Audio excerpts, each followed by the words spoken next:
Welcome back to Power and Politics. Next Monday, the premiers will gather in Victoria, BC. Their priority, healthcare.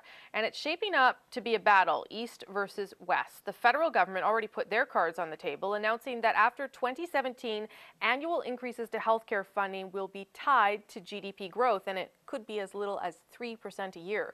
Remember, right now, the annual increase is 6%. So what does this mean to the future of Canada's healthcare system? Plus, the government's move has already divided some premiers. So what is it going to take to reach an agreement? Joining me now from Vancouver is BC Premier Christy. Good to see you, Premier.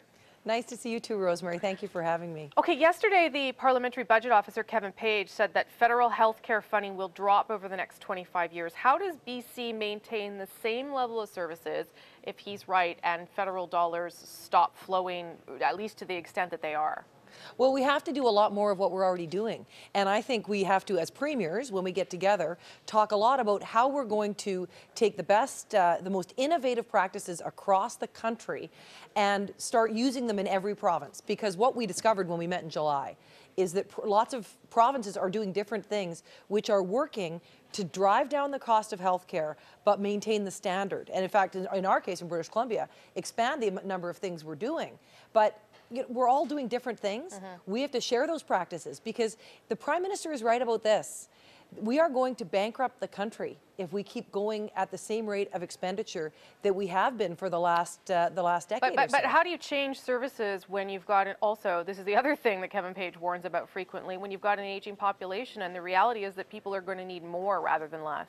Well, and that's absolutely true. So we have to, there are different provinces that are doing different interesting things in that area. So I'll give you the ones I'm most familiar with. In British Columbia, for example, we fund publicly funded services that can be provided in private settings. And what it's done, because of the way we structure the funding for that, it's meant that we are providing many more operations at much lower cost. It's all publicly funded. It's not a parallel system. It's not a private and a privately funded system, but it's an innovative way of doing it. Well, Saskatchewan's doing interesting things. Ontario's doing. We have to start doing all those things across the country. But it doesn't change the reality that whatever way you look at it, the federal government is eventually looking to download the costs on the provinces. And I don't think you have the money for that, do you? I mean, maybe I'm wrong. Well, you know, let me just give you this example. I mean, they have said that they want to, as you said, tie healthcare increases to nominal GDP growth. Well, average nominal GDP growth over the last decade has been 5.6%. They have a floor on it of 3%, but there is no ceiling. I mean, if we as premiers and the Prime Minister can get together and really ignite economic growth in the country, we're going to see more than 6% increases. So it works in both directions, but the fact is, if we keep going the way we're going, we are going to bankrupt the country. And remember, there is only one taxpayer. What about the fact that out in British Columbia, particularly in Victoria, you may have a higher rate of seniors because everyone wants to retire out there, let's be honest. And you, so then, might have a higher healthcare burden. Does that not worry you? And do you not think that your transfers should be represented or changed in some way to reflect your population and what you're dealing with? Yeah, well, you know what? That is a separate issue for us here in British Columbia, because the thing is that we've been managing with an older population in our province. People from across the country move to British Columbia, and because they know they can live longer, which is great.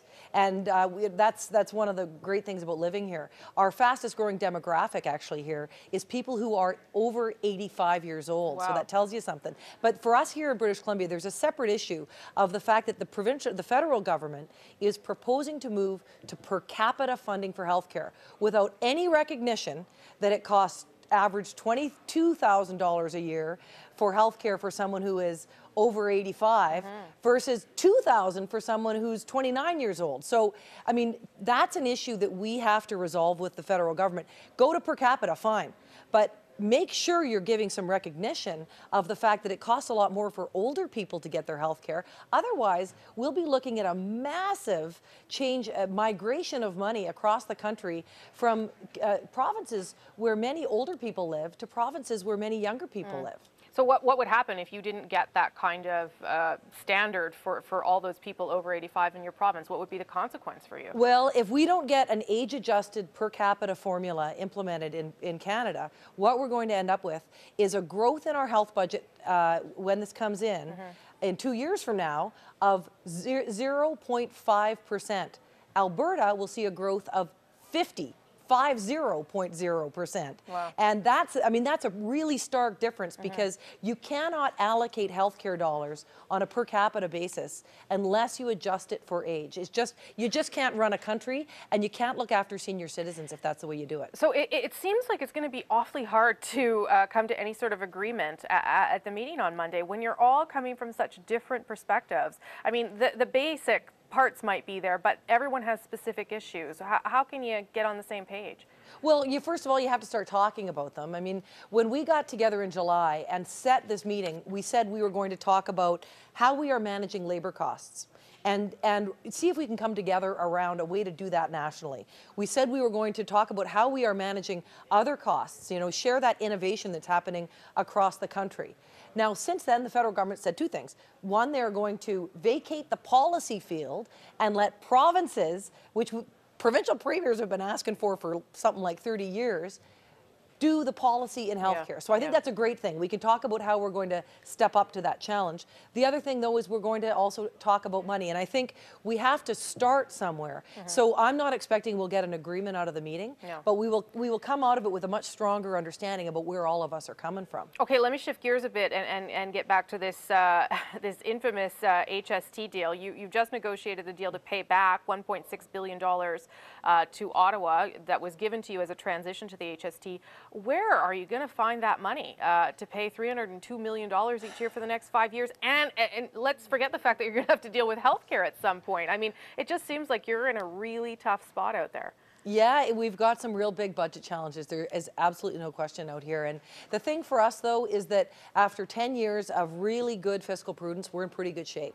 So, and now we're embarking on a jobs plan to protect jobs, create jobs all across the province. And that's all about economic growth.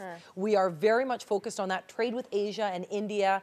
And so that means, I hope, that we are going to be growing the economy. That'll make it a little bit easier for us to manage down some of these budget challenges. I think, we have to attract investment, create jobs, put more people to work, and that makes it possible for us to have the tax base. But you know what? We are all in really, really tough fiscal times across the country, and we're watching it really closely. So, so then that leads me to my next question about the Northern Gateway pipeline. That battle has sort of heated up this week, and I think you've said so far that you're on neutral ground with the pipeline, but we here in Ottawa couldn't help but notice that your new chief of staff is Ken Bosencool, who's a guy pretty well known around here in Ottawa, and he was a lobbyist for the Enbridge pipeline. Is he going to have any influence on the process and on your position on that pipeline, given his ties? Ken is leaving his ties to the private sector in the private sector, and he's coming to do public service for British Columbia. So I have absolutely no concern about that, because my position on this is very, very clear. My position is we have a unique responsibility in this country, and I do as Premier of British Columbia, and that is not to prejudge the process. I mean, we've got the New Democrats out here have said, well, gee, it's going to be awful and we shouldn't have it. Well, why are we having hearings if that's the case? I mean, I think as a premier, my job is to make sure we get the facts on the table. We understand what the benefits and what the costs could be to the province, and then we can make a decision about it. But otherwise, why would we have the hearings? But you don't think you're sending any sort of message by hiring someone that A, used to represent Enbridge, and B, has such close ties to the federal government, who has been, saying things about the process and about the people protesting against the process? I think, whenever you hire someone who's worked in the private sector, whether it's a lawyer, an accountant, a consultant, a journalist, you name it, they will have said things and done things in the private sector that they're going to have to leave behind them. He's leaving that stuff. I mean, the thing about Ken is he's a guy who gets things done. We have a big jobs plan that we have to fulfill ahead of us. He's going to help us get that done. He understands that we have to bring together our coalition in this province that's, a pro-economic growth coalition needs to come together in British Columbia, and he's committed to all those things. Premier Christy Clark, it's always good to talk to you. Thanks for taking the time and going over lots of subjects. Good luck on Monday. Thank you very much, Rosemary. Appreciate it.